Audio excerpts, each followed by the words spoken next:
नमस्कार दोस्तों, UP PCS के आ रहे एग्जाम को लेकर के फोकस करते हुए जो करंट अफेयर्स हमारा एक जो मुख्य टॉपिक है उसको नजर में रखते हुए आज का जो सेशन है घटना सार के थ्रू हम कवर करेंगे। ठीक है, ये जो नोट्स है घटना सार का तो रेफरेंस लिया ही मैंने इसमें, साथ ही साथ दूसरे अलग अलग रिसोर्सेस है जो आपको एग्जाम के लिए बहुत ही ज्यादा फिजिबल होंगे। ठीक है, आपको कुछ नहीं करना, अगर आपने नोट्स नहीं बनाया तो कोई दिक्कत नहीं। अगर आप इंग्लिश मीडियम से हो या फिर हिंदी मीडियम से हो, आपको कोई भी चीज की समस्या नहीं होने वाली, इसकी गारंटी मेरी है। ठीक है, ये नोट्स हाल फिलहाल इंग्लिश में है, लेकिन ये लेक्चर अपलोड होते ही मैं इसका हिंदी में भी अपलोड कर दूंगा अपने टेलीग्राम चैनल पे। ठीक है, तो आप उस चीज को लेकर के निश्चिंत रहिए।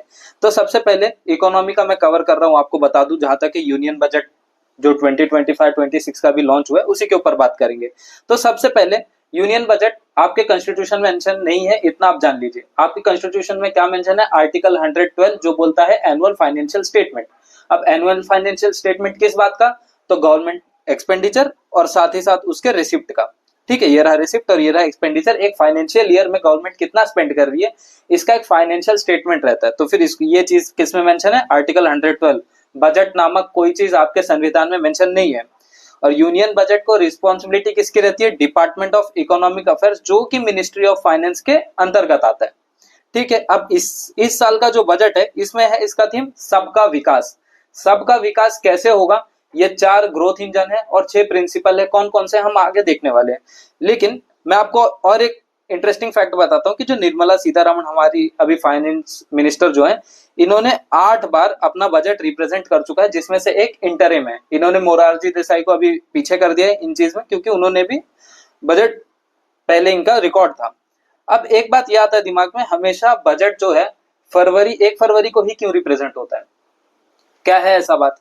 तो इसके 2 मुख्य कारण है। एक है कि जो साल का जो अंत होता है तो उसमें क्या हर एक मिनिस्ट्री, हर एक डिपार्टमेंट का एक रिकॉर्ड दर्ज हो जाता है।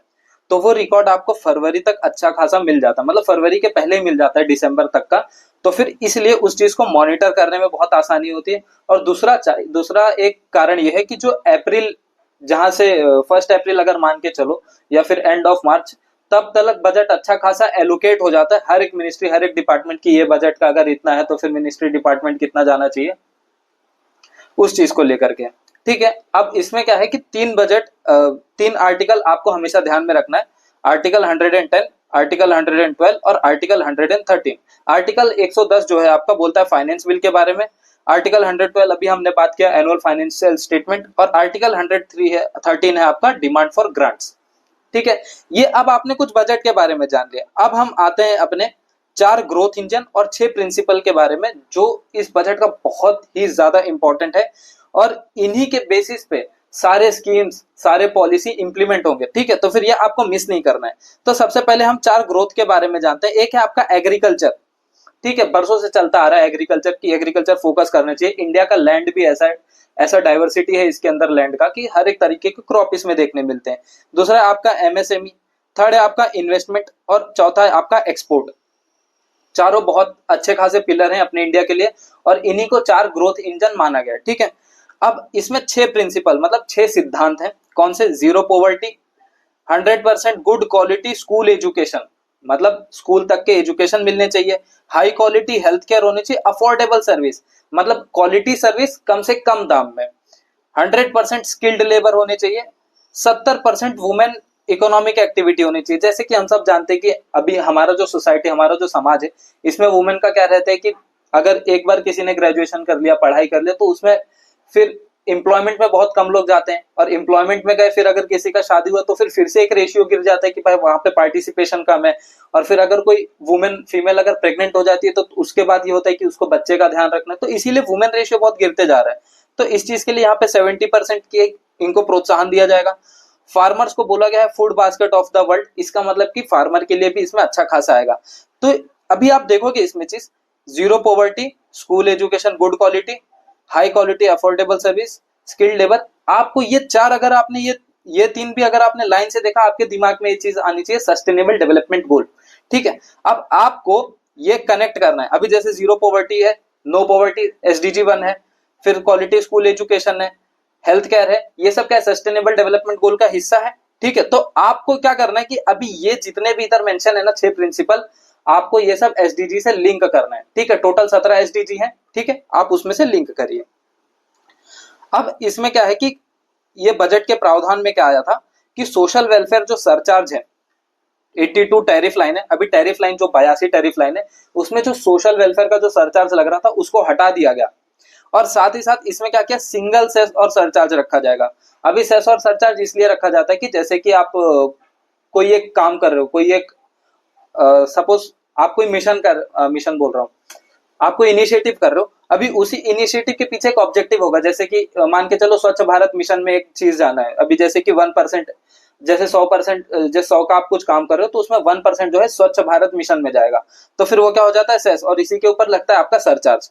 तो फिर इसमें यही बोला कि सिंगल सेस और सरचार्ज लगेगा, जो इतने ज्यादा लग रहे थे वो नहीं लगेगा, और सोशल वेलफेयर सरचार्ज को हटा दिया गया। अभी यहाँ पे फार्माक्यूटिकल कंपनी जो है ये पेशेंट असिस्टेंस प्रोग्राम रखती है। अभी जो पेशेंट असिस्टेंस प्रोग्राम रखती है इनका क्या किया, बेसिक कस्टम ड्यूटी से इनको हटा दिया गया कि आपके ऊपर अभी बेसिक कस्टम ड्यूटी नहीं लगेगा, आपको उसका चार्ज नहीं करना पड़ेगा। साथ ही साथ 37 न्यू मेडिसिन और 13 इवेंट कार्यक्रम, ठीक है, ये इनको इनके लिए ये मेंशन किया गया। ठीक है, अब आ रहा है आउटलाइन ऑफ बजट।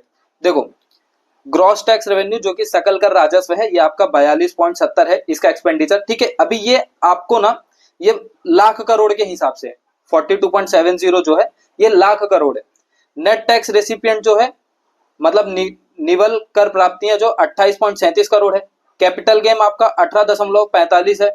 ठीक है, तो अभी ये जो इधर मेंशन है ये मैं आपको अपलोड करा दूंगा, आपको कुछ नहीं करना, आपको ये एज इट इज याद करना है। ठीक, हाँ याद करना है, भले इतना सारा डेटा है लेकिन अगर आप याद कर लोगे तो फिर आप एक अच्छे जगह पे पहुंच जाओगे, आपके लिए एग्जाम में ऑब्जेक्टिव को सॉल्व करना इजी हो जाएगा। अब आते हैं बजट एट अ ग्लांस। अभी देखो ये जो टेबल है ये मिनिस्ट्री ऑफ फाइनेंस के द्वारा प्रोवाइड किया गया है। ठीक है, अब कहीं भागने की जरूरत नहीं है, अगर आप ये टेबल कर ले रहे हो तो फिर आपका काम जो डेटा फैक्ट वाला जो है वो आपका आसान हो जाएगा। इसी में डेफिसिट है, इसी में सब कुछ है। तो सबसे पहले इसमें ये जानते हैं कि आपको इसमें पढ़ना क्या रहेगा। सबसे पहले आप 2024-25 के आप बजट और रिवाइज्ड एस्टीमेट दोनों पढ़ोगे, और साथ ही साथ में 2025-26 के बजट एस्टीमेट पढ़ोगे, इतना आपको आना चाहिए। तो अभी देखो इसमें क्या है कि जो रेवेन्यू रेसिप्ट है जिसको राजस्व प्राप्तियां बोला जाता है, ये आपका है 34,20,409 करोड़। और पूंजी प्राप्तियां मतलब आपका कैपिटल रिसिप्ट जिसमें से है कितना, 16,44,936 करोड़। अभी इसी कैपिटल रिसिप्ट में से जो दो मुख्य होते हैं, एक है आपका लोन रिकवरी और दूसरा है आपका बोरोइंग और अदर लाइबिलिटी। तो इसमें रिकवरी ऑफ लोन कितना है आपका 29,000 करोड़, और बोरोइंग और अदर लाइबिलिटी कितना है आपका 45,68,936 करोड़। मतलब जो उधार और ऋण है, ऋण की वसूली है, ये आपका कहां से आ रहा है, कैपिटल रिसिप्ट के अंदर से आ रहा है। ठीक है, तो हमने ये रिसिप्ट देख लिया। अभी अब देखते हैं हम टोटल रिसिप्ट कितना है। टोटल रिसिप्ट किससे बनता है, रेवेन्यू रिसिप्ट और कैपिटल रिसिप्ट मतलब राजस्व प्राप्तियां और पूंजी प्राप्तियां, इन दोनों से बनता है आपका कुल प्राप्तियां।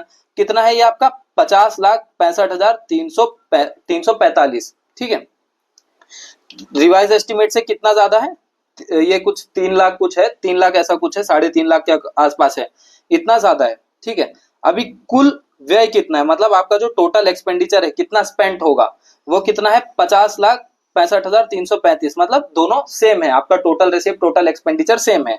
अब टोटल एक्सपेंडिचर में जो रेवेन्यू है, अभी टोटल एक्सपेंडिचर दो हिस्सों में से आता है, एक आता है आपका रेवेन्यू और एक आता है कैपिटल।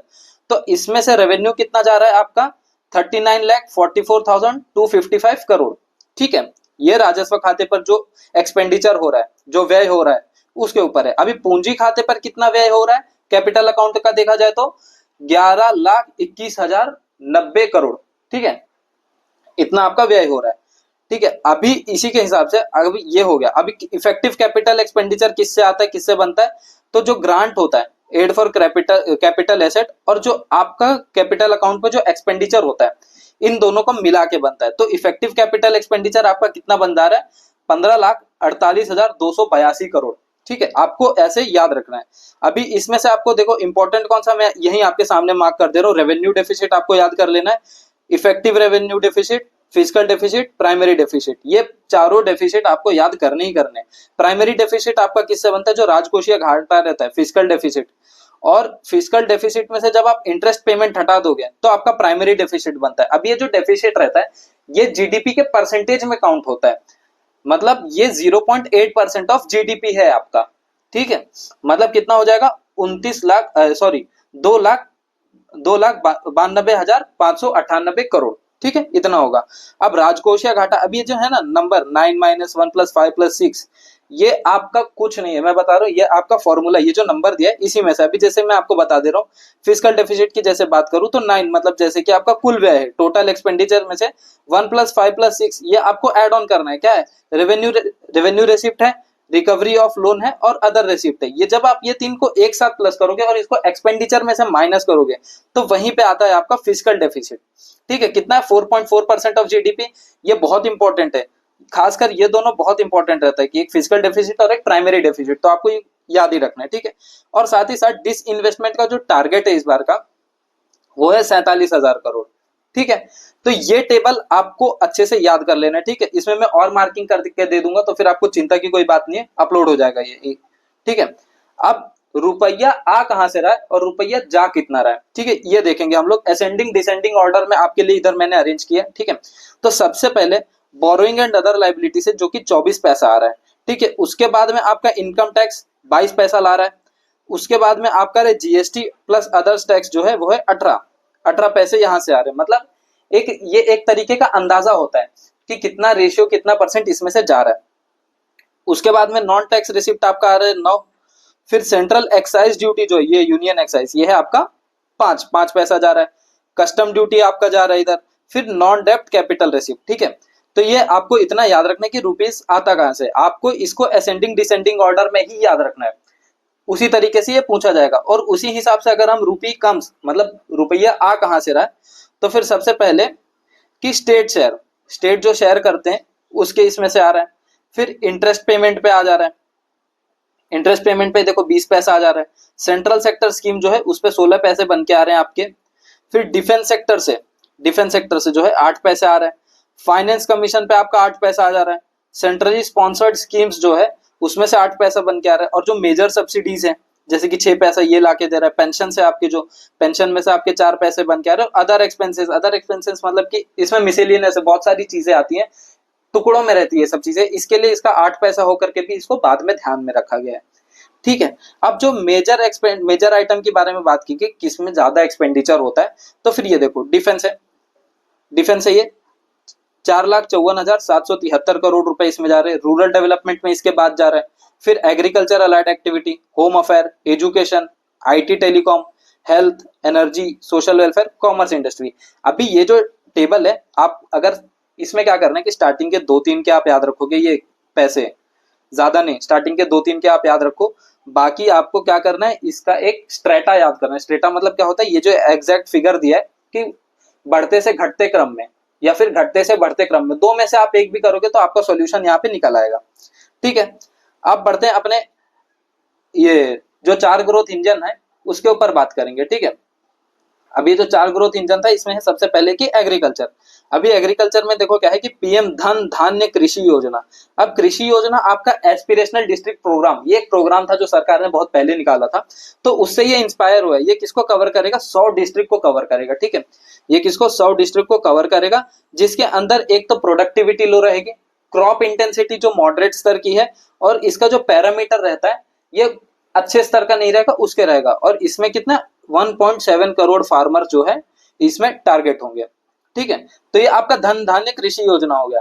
अब बात करते हैं रूरल प्रॉस्पेरिटी। अभी जैसे रूरल जो ग्रामीण है उनके प्रॉस्पेरिटी और उनके रेजिलियंस के लिए ये प्रोग्राम लाया गया है। मल्टी सेक्टोरल में है। मल्टी सेक्टोरल इस तरीके से कि वुमन को फोकस करेगा, फार्मर जो है और जो युवा बढ़ते हुए आ रहे हैं, यूथ आ रहे हैं उनके लिए है, और जो मार्जिनल और स्मॉल फार्मर है और साथ ही साथ जिनके पास जमीन नहीं है उनको भी ये टारगेट करेगा। ठीक है, अब ये कैसे होगा कि कोई स्टेट्स है उसके साथ ये पार्टनरशिप करेगा, उसी के हिसाब से ये इधर बन के आएगा। ठीक है, अभी इसमें क्या, एक तो स्किल्स प्रोवाइड होगा, फिर टेक्नोलॉजी रहेगी, इसमें इन्वेस्टमेंट रहेगा। तो ये 3 तरीके से यहाँ पे ये सेक्टर को फोकस किया गया है। अब जब आत्मनिर्भर फॉर पल्सेस आएगा तो सिर्फ एक ही बात याद रखना है, तुम। अब तुम माने क्या?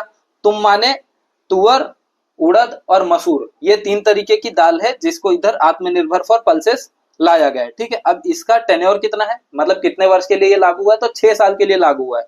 अब इसमें क्या हो रहा है कि नाफेड और एनसीसीएफ, ये 2 सेंट्रल एजेंसी है जो फार्मिंग के रिलेटेड है, तो फिर ये क्या करेंगी, ये एजेंसीज को एग्रीमेंट में लाएंगी और साथ ही साथ 6 साल के लिए तो है ही है, और प्लस इसमें एडिशनल 4 इयर्स के लिए इनको मदद प्रोवाइड किया जाएगा। ठीक है, अब कॉटन प्रोडक्टिविटी बात किया जाए तो कॉटन प्रोडक्टिविटी का टेन्योर कितना है, 5 साल है। अब इसमें एक चीज याद रखना कि 5F विजन, एक मिनट, 5F विजन। अब 5F विजन क्या है? 5F विजन ऐसा है कि फार्म से फाइबर, फाइबर से फैक्ट्री, फैक्ट्री से फैशन और फिर फैशन से फॉरेन। ठीक है, ये 5F विजन है जिस जो कॉटन को प्रमोट करता है। ये 5 साल के लिए लाया गया है, 5 साल के लिए भी लाया गया और 5F विजन भी है इसका। ठीक है, तो आप ये याद रखेंगे।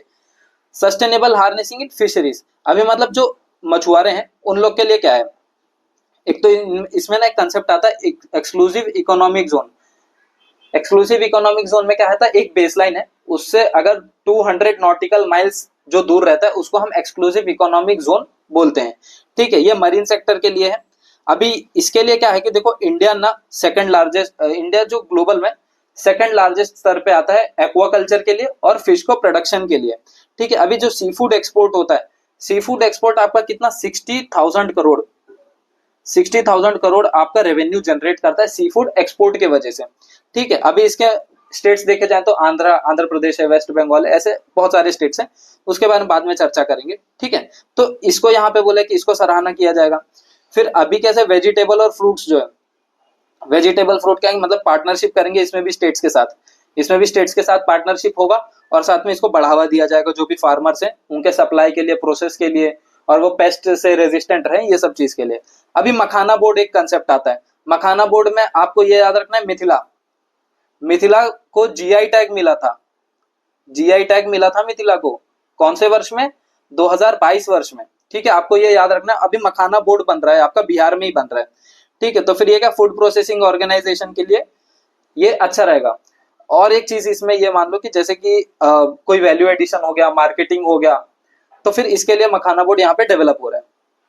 अब हाई यील्डिंग सीड किस लिए, हाई यील्डिंग सीड मतलब कि सीड होगा तो अच्छा खासा क्रॉप्स बढ़ेगा, प्रोडक्शन बढ़ेगा, तो इन सब चीजें के लिए है। पेस्ट रेजिस्टेंस रहेगा, क्रॉप की रेजिलियंट रहेगी, सॉइल का हेल्थ बनेगा, तो ये सब के लिए हाई यील्डिंग सीड्स है। अब एक आपको देखो, एक इसमें आपको क्या ध्यान रखना है, केसीसी स्कीम, केसीसी स्कीम को बढ़ा के 3 लाख से 5 लाख कर दिया इसका लिमिट। ठीक है, 3 लाख से 5 लाख कर दिया है। शॉर्ट टर्म लोन है, शॉर्ट टर्म लोन है जो कि 7.7 सीआर, मतलब लगभग 7.5, जो किसान हो गए या फिर जो डेयरी दूध वाले हो गए, मछुआरे हो गए, इन सबको ये फोकस करता है। ठीक है, और शॉर्ट टर्म लोन प्रोवाइड करता है। ठीक है, 3 लाख से इसका लिमिट कितना कर दिया, 5 लाख, आपको ये याद रखना है। अब यूरिया प्लांट, यूरिया प्लांट आपका बन रहा है किधर, नामरूप, नामरूप किधर है आपका, आसाम में। अब ये नाम आप नहीं भूलेंगे, नाम क्या है, नामरूप, किधर है आपका, आसाम में बन रही है। अब तक इंडिया में कुल मिला के कितने यूरिया प्लांट है, तो 5 यूरिया प्लांट है, और साथ ही साथ में एक आपका गोरखपुर में। ठीक है, एक आपका गोरखपुर उत्तर प्रदेश में। ठीक है, ये मैं इसलिए बता रहा हूँ, बाकी 4 इसलिए नहीं बताया क्योंकि एक गोरखपुर उत्तर प्रदेश, आप यूपीपीसीएस कर रहे हैं तो आपको उस चीज का ध्यान होना चाहिए।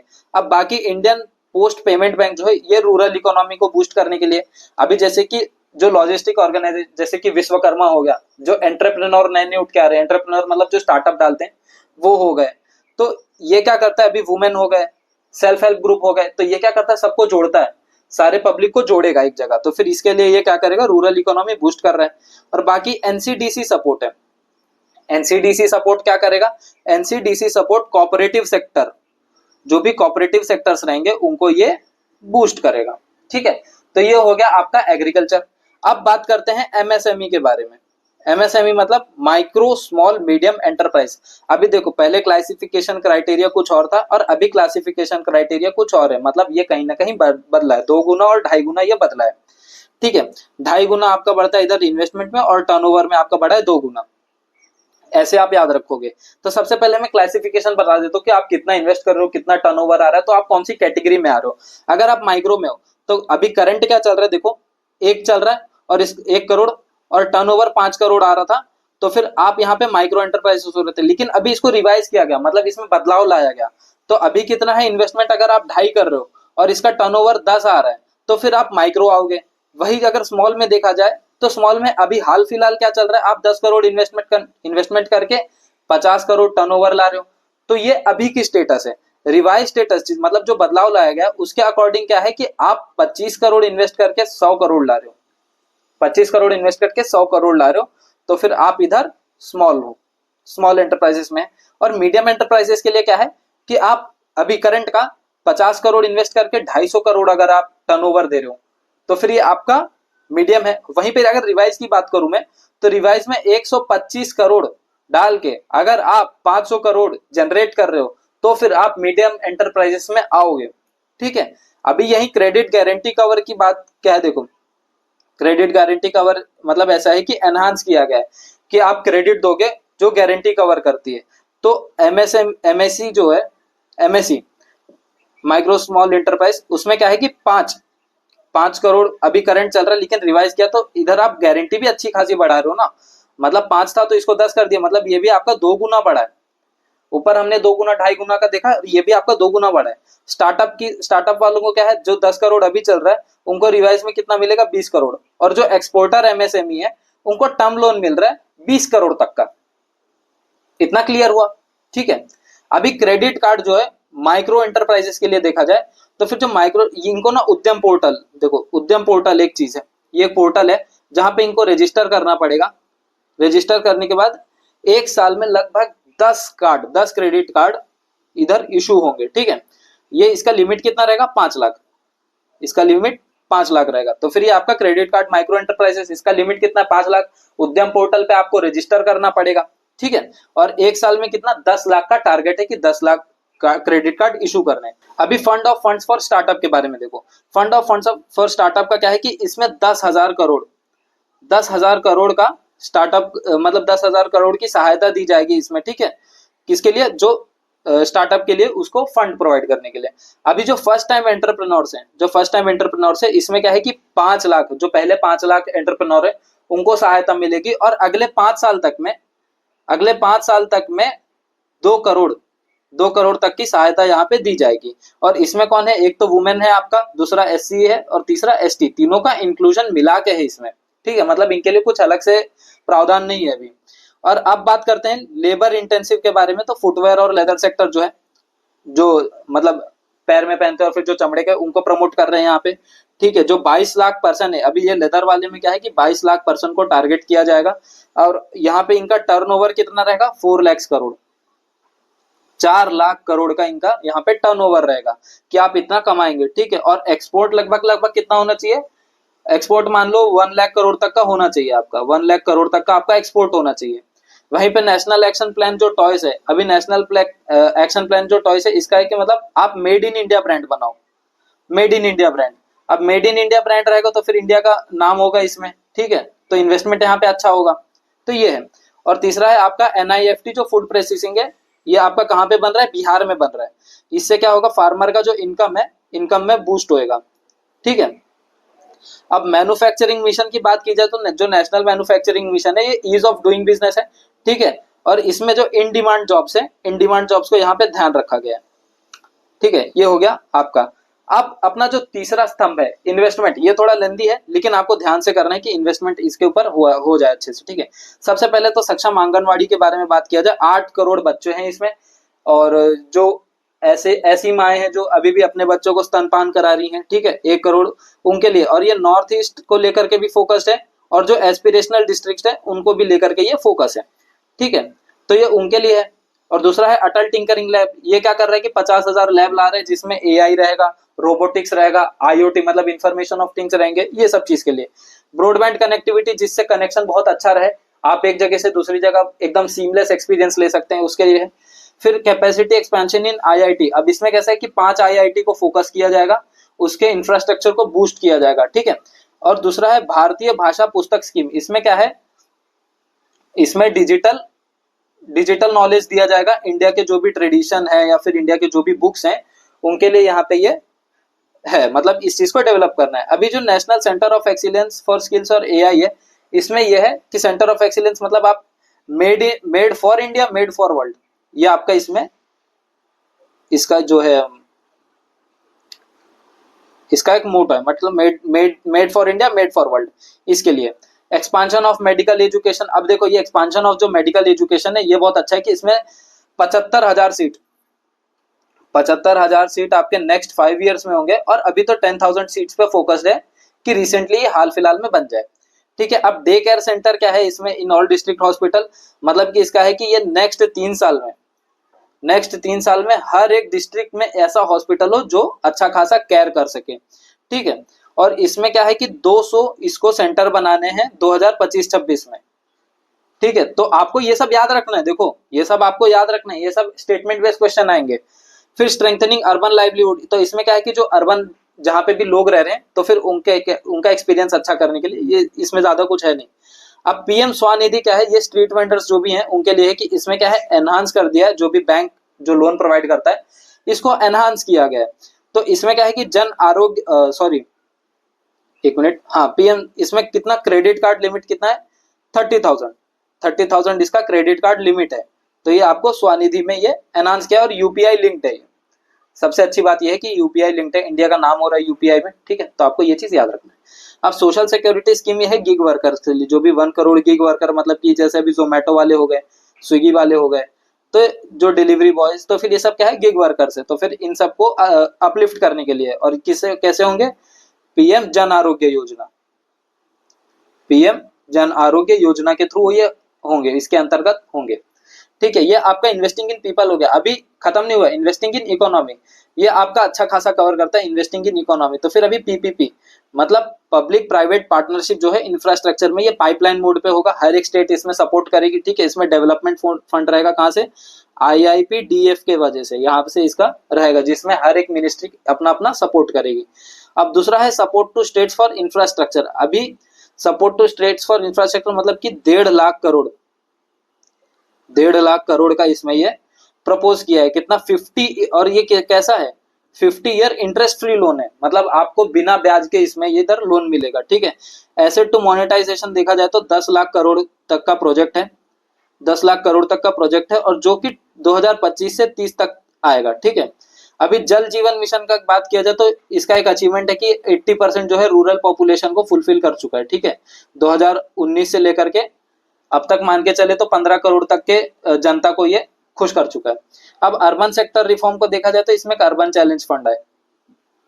अर्बन चैलेंज फंड मतलब कि जो सिटी है, जो रीडेवलपमेंट हो रहा है, ग्रोथ हब जो बन रहा है, उस चीज को अपलिफ्ट करने के लिए यहाँ पे ये अर्बन सेक्टर रिफॉर्म है। और दूसरा पावर सेक्टर रिफॉर्म देखा जाए तो इसमें 0.5% ये जीडीपी का है, 0.5% ये जीडीपी का है, ये आपको याद रखना है, ठीक है।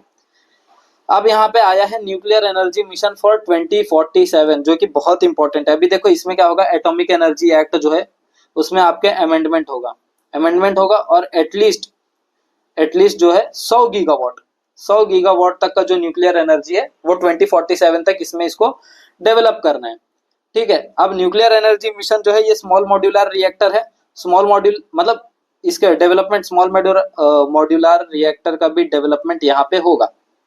शिप बिल्डिंग क्लस्टर है, मतलब जो शिप बिल्डिंग है वो सब होगा। अब मैरीटाइम डेवलपमेंट फंड के लिए देखो कितना है कि 25,000 करोड़ का प्रावधान आया है, 25,000 करोड़ का फंड आया है यहाँ पे। और ये कितना 49% इसको कौन कंट्रीब्यूट करेगा, गवर्नमेंट, ठीक है। तो ये आपको याद रखना है, ये फंड आपको याद रखना है। अभी उड़ान रीजनल कनेक्टिविटी, ये कैसा है, 120 डेस्टिनेशन को ये फोकस करके है, 120 डेस्टिनेशन, और ये कितना लगभग 10 साल में ये 4 करोड़ पैसेंजर्स को ये फोकस करेगा, ठीक है। अब इसके बाद में क्या है कि वेस्टर्न कोशी कैनाल प्रोजेक्ट, मतलब ये आपका कहाँ पे, बिहार में हो रहा है। तो फिर यहाँ पे ग्रीनफील्ड एयरपोर्ट बन रहा है, ठीक है, ग्रीनफील्ड एयरपोर्ट जो कि पटना के आसपास में है। और ब्राउनफील्ड एयरपोर्ट आपका बन रहा है बिहटा, ये आपका बन रहा है बिहटा में, और ग्रीनफील्ड बन रहा है आपका पटना में। अब स्वामी फंड करके एक चीज है, देखो स्वामी फंड क्या है कि जो स्पेशल विडो, मतलब जो भी विडो है उन लोग के लिए यहाँ पे फंड डिलोकेट किया ताकि वो हाउसिंग ले सके, ठीक है, हाउसिंग के लिए कि मतलब घर बार ले सके अपना, इन सब की चीजें के। अब बात करते हैं पीएम गति शक्ति, जो प्राइवेट डेटा है ना, इसके लिए कि मतलब डेटा को बूस्ट कराया जाएगा, ऐसा है। अब टूरिज्म का बूस्ट हो रहा है यहाँ पे, और इस बार टूरिज्म में ऐसा किया गया है कि जो लॉर्ड बुद्धा है उनकी सिग्निफिकेंस यहाँ पे दर्शाई जाएगी, जो लॉर्ड बुद्धा को लेकर के उनको ज्यादा फोकस किया जाएगा। मेडिकल टूरिज्म है, मेडिकल टूरिज्म से क्या होगा कि अलग अलग देश से आएंगे लोग और उससे पार्टिसिपेशन बढ़ेगा। साथ ही साथ इसमें क्या है, जो भी प्राइवेट सेक्टर है उनके साथ में पार्टनरशिप रहेगा। तो फिर ये आपका यहाँ पे ये आया जो हमने शुरू में देखा पब्लिक प्राइवेट पार्टनरशिप, वो आपका घूम फिरा के लगभग हर जगह पे, ठीक है। तो आपको ये चीज याद रखनी है। फिर अब आते हैं इनोवेशन में। अब इनोवेशन में ज्यादा कुछ नहीं है बट स्टिल बहुत ज्यादा इंपॉर्टेंट है हमारे लिए। रिसर्च डेवलपमेंट और इनोवेशन अब तक ऐसे चलते आ रहे हैं कि रिसर्च और डेवलपमेंट में इंडिया का जीडीपी के अकॉर्डिंग बहुत कम है जब हम दूसरे देश से कंपेयर करते हैं तो उसका। तो अभी 20,000 करोड़ जो है प्राइवेट सेक्टर इम्प्लीमेंटेशन है कि ये रिसर्च डेवलपमेंट और इनोवेशन में ये पार्टिसिपेट करेंगे। दूसरा है deep tech fund. Deep tech funds ये क्या करेगा, जो नेक्स्ट जनरेशन स्टार्टअप्स आ रही है, नेक्स्ट जनरेशन स्टार्टअप्स उसके लिए है, ठीक है। और पीएम रिसर्च फेलोशिप, ये सब आप जानते हैं कि पीएम रिसर्च फेलोशिप क्या है कि 10,000 बच्चों को फोकस किया जाएगा, जिसके वजह से फेलोशिप प्रोग्राम है ये, उनको अलग अलग अवसर प्रदान किए जाएंगे, अलग अलग जगह पार्टिसिपेट करने का अवसर मिलेगा, ठीक है।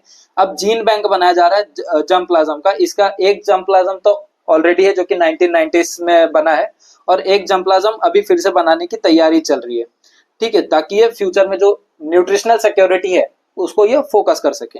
National geospatial mission. अब जियो स्पाशियल मिशन इसलिए है, ज्योग्राफिकल जो बाउंड्रीज है घर बार के हर एक चीज, मतलब एकदम एक्यूरेट डेटा प्रोवाइड कराने की इसकी तैयारी चल रही है। अब ज्ञान भारतम मिशन किस चीज के लिए, जो भी मनुस्क्रिप्ट है जो हमारे एंशिएंट को लेकर के फोकस्ड है उसको है। और ये क्या, इसका ये टारगेट है कि 1 करोड़ से ज्यादा मनुस्क्रिप्ट को क्या करना है, प्रिजर्व करना है, मतलब उसको प्रिजर्व करना है, ऐसा मान लो। फिर नेशनल डिजिटल रिपोजिटरी है, इंडिया नॉलेज सिस्टम, मतलब कि डिजिटल के थ्रू इंडियन नॉलेज सिस्टम बढ़ाना चाहते हैं, इसके ऊपर है। और एक चीज देखो, एफडीआई इंफ्रास्ट्रक्चर जो है ना, फॉरेन फॉरेन डेवलपमेंट इन्वेस्टमेंट, जो इंफ्रास्ट्रक्चर में ये 74% से बढ़ करके 100% हो गया। मैं इसको एड ऑन करना थोड़ा मिस हो गया शायद से, ये आप याद रखो, एफडीआई जो है इंफ्रास्ट्रक्चर के इसमें 74% से उठ के 100% हो गया। बाहर की कंट्रीज जो इन्वेस्टमेंट करना चाहे तो ऐसा हो सकता है। अब बात करते हैं हम एक्सपोर्ट के बारे में, ठीक है। एक्सपोर्ट मिशन है, सबसे पहले भारत नेट प्रोजेक्ट है, ये कैसे, डीपीआई का हिस्सा है, डिजिटल पब्लिक इंफ्रास्ट्रक्चर का हिस्सा है। अब ये इसका क्या है कि ये जो यूएलआई प्लेटफॉर्म होता है ना, यूनिफाइड लॉजिस्टिक इंटरफेस प्लेटफॉर्म, उसको ये बूस्ट करेगा। इससे क्या होगा, जो क्रॉस बॉर्डर इंटरफेस होते हैं एक नेशन से दूसरे नेशन, एक कॉन्टिनेंट से दूसरे कॉन्टिनेंट, उसके लिए ये अच्छा रहता है, मतलब इंटरनेशनल ट्रेड के लिए अच्छा रहता है। अब एक्सपोर्ट प्रमोशन के लिए है तो ये ministry of commerce, finance plus MSME, अब ये तीन मिनिस्ट्री मिलाकर के इसको हैंडल कर रही है, ठीक है। इसका भी यही है कि क्रॉस बॉर्डिंग के लिए है, इंटरनेशनल प्रैक्टिस, ये सबको अच्छा करने के लिए। ग्लोबल सप्लाई चेन इंटीग्रेशन को बूस्ट किया जा रहा है यहाँ पे, जो भी प्रोडक्ट है उसका सप्लाई कैसे करना है, कितना तक करना है, वो सब है। और इसका क्या है कि इंडस्ट्री 4.0 अपॉर्चुनिटीज है, ये 4.0 अपॉर्चुनिटीज को ये इधर हेल्प कर रहा है, ठीक है। अब यहाँ पे ग्लोबल कैपेबिलिटी सेंटर, इंडिया बनना चाहता है ग्लोबल कैपेबिलिटी सेंटर यहाँ पे, ठीक है। कैसे बनेगा, टैलेंट के थ्रू बनेगा, इंफ्रास्ट्रक्चर के थ्रू बनेगा, अपने मैनेजमेंट के थ्रू, सॉरी एडमिनिस्ट्रेशन के थ्रू बनेगा, ठीक है। तो ये यहाँ पे इसके थ्रू बनेगा। और वेयर हाउसिंग फैसिलिटी बन रहा है यहाँ पे एयर कार्गो का। एयर कार्गो का कैसे, मतलब स्ट्रीमलाइन किया जाएगा, और फिर बाद में जो भी ना इसको मतलब कैसे यूजर फ्रेंडली रखा जाएगा, यूजर फ्रेंडली। और ये हॉर्टिकल्चर को प्रमोट करेगा, हॉर्टिकल्चर को ये अच्छा खासा प्रमोट करेगा, ठीक है। तो अब हमने हमारे 4 स्तंभ देख लिए। अब बात करते हैं इनडायरेक्ट टैक्स प्रपोजल के बारे में।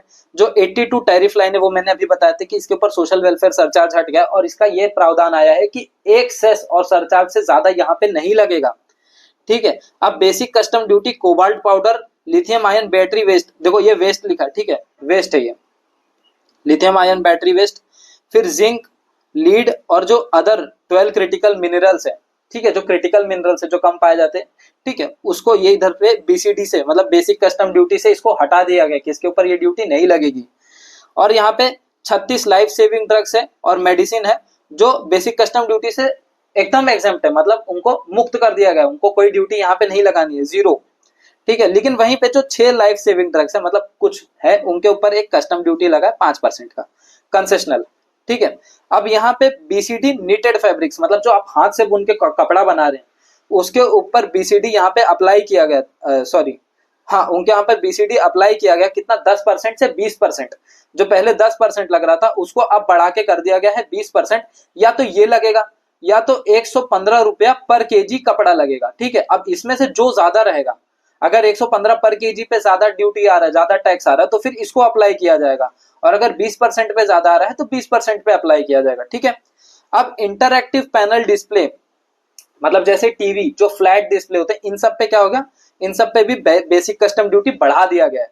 10% से कितना कर दिया गया, 20% कर दिया गया। अब वहीं पे 35 एडिशनल कैपिटल गुड्स जो ईवी बैटरी मैन्युफैक्चरिंग है, इनको एग्जेम्प्ट किया गया है, मतलब इनको भी मुक्त कर दिया गया कि आप अच्छे से मैन्युफैक्चर करो, इस पे आपको कोई ड्यूटी टैक्स देने की दिक्कत जरूरत नहीं है। ठीक है। अब जो हैंडीक्राफ्ट जो हाथ से बनाए गए वस्तु हैं, उसको इंक्रीज किया है 6 मंथ से 1 ईयर तक का। ठीक है, मतलब आप इसको एक्सपोर्ट इतना 6 महीने से 1 साल तक कर सकते हो। साथ ही साथ 3 मंथ का बढ़ावा दिया गया कि अगर इफ रिक्वायर्ड, मतलब वैसे तो 1 साल तक का ही है, लेकिन कोई ऐसी आ जा रही कि अगर जरूरत पड़ गई तो फिर आप यहाँ पे कितना करोगे, 3 मंथ का आपको एक्स्ट्रा टाइम मिल सकता है। अब मरीन प्रोडक्ट के लिए क्या है, देखो फ्रोजन फिश प्लेट जैसे कि एग्जांपल है, ये जो मरीन प्रोडक्ट है इसका ये जो बीसीडी है, बेसिक कस्टम ड्यूटी, रिड्यूस कर दिया है। कितना, 30% था पहले, और अब जाके हो गया ये 5%। ठीक है, ये आपका इनडायरेक्ट टैक्स में क्या प्रोविजन था, ये था। अब डायरेक्ट टैक्स के क्या प्रपोजल है, हम वो जानते हैं। सबसे पहले आप ये समझ लो कि जो आप फाइनेंस कर रहे हो ना अगर इंफ्रास्ट्रक्चर सेक्टर में, सॉवरेन वेल्थ फंड के थ्रू और जो पेंशन फंड के थ्रू, तो फिर इसमें जो इन्वेस्टमेंट है ये एक्सटेंड कर दिया कितना, 5 साल तक का। ठीक है, अब इसका डेट कितना हो गया, 31 मार्च 2030। ठीक है, क्या याद रखना, sovereign wealth fund, pension fund. ठीक है, इंक्रीज कर दिया, एक्सटेंड कर दिया 5 साल तक का, 31 मार्च 2030 हो गया। ठीक है, अब टैक्स स्लैब पे आते हैं, मतलब 12 लाख तक का आपको टैक्स देने की जरूरत नहीं है। ठीक है, अगर आप 4 लाख, अप टू 4 लाख है तो नील है, 4 लाख से 8 लाख है तो आपको 5% देने हैं, 8 लाख से 12 लाख है तो 10% है, 12 लाख से 16 लाख तो आपका 15% जा रहा है टैक्स, 16 लाख से 20 लाख तो 20%, 20 लाख से 24 लाख तो 25%, और जो 24 लाख के ऊपर जा रहा है तो आपको 30% देना है। लेकिन अगर आप सैलरीड हो जैसे कि 12,75,000 ऐसा कुछ जा रहा है आपका, तो फिर आपको वहां पे टैक्स देने की जरूरत नहीं है, वो आपका कट पीट के वापस से आ जाएगा।